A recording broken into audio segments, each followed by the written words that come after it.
Nicolaas Pieter Johannes Janse van Rensburg, better known as Siener Van Rensburg or Siener Van Rensburg in English, was a devout Christian and Afrikaner prophet born in 1864. His prophecies, many of which have already been fulfilled, were mainly about the fate of South Africa, but also included predictions about World War I, II and III.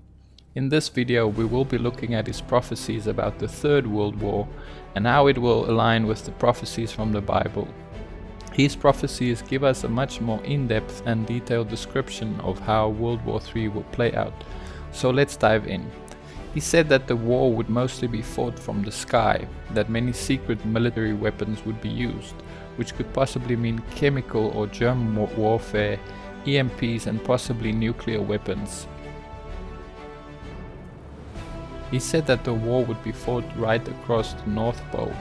We have already seen the militarization of the Arctic in recent years.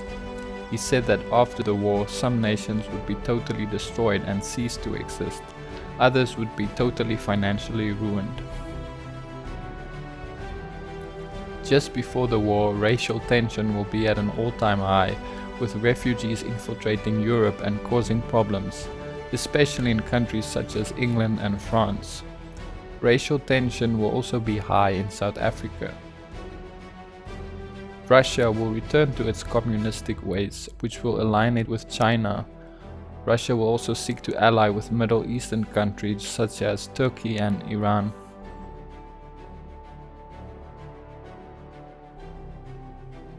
They will start pushing at their boundaries, causing tension between them and the West.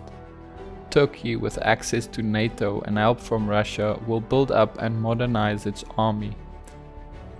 They get ready for war and start planning an attack, but the war is ultimately started in Russia. During the night, the Red Army goes south on their way to the Suez region and also towards Israel.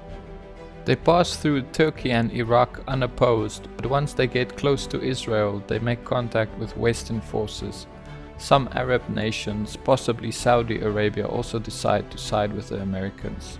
A preemptive Russian EMP or possibly nuclear bomb on mainland North America renders America mostly unable to fight, since their military and economy is severely affected. England, fearing an aerial attack too, makes a secret deal with Russia. They betray Western military secrets and sign treaties with Russia, but the Russians mistrust them. Meanwhile, racial violence against whites explodes, especially in Europe. In South Africa, white people are attacked and murdered, and there is a lot of bloodshed. Most of Africa falls into anarchy and starvation, and even more Africans seek refuge in Europe.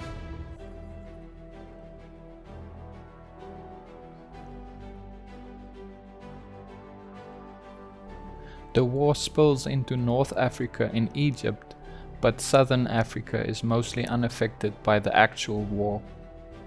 The English secretly attempt to get help from Japan. There is also threatening news from India.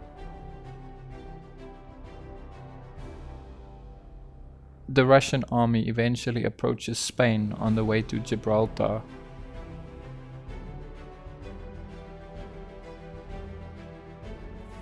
The US gives the German-led European army new groundbreaking technology, which it uses to attack the Russians. The Russians, suspecting that they were betrayed by England, turn on them and attack them from the air. The Germans also take the opportunity to get their revenge on the English.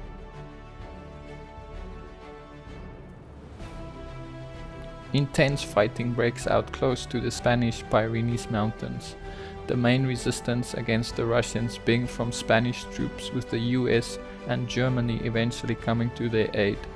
Eventually God himself steps in though to save Israel from utter destruction. This gives the German-led force a miraculous victory in which the Red Army is totally defeated. The war is ended by Germany declaring peace in Europe. The Spanish annex Gibraltar, reclaiming its stolen property. Germany also comes to the aid of whites in South Africa, thus honoring their agreement with the Afrikaner nation, and they help restore order in southern Africa. South Africa, being mostly unaffected by the war apart from the unrest, becomes one of the few safe havens in the world. Many Christians flee here from other countries. After the war, there is a period of peace such as the world had never seen before. The German-led Union is the economic and military leader of not only Europe but possibly of the world, and the Pope is appointed as the spiritual leader of the religions of the world. The stage is now set for the final events of Bible prophecy, which God willing we will continue covering in the next video.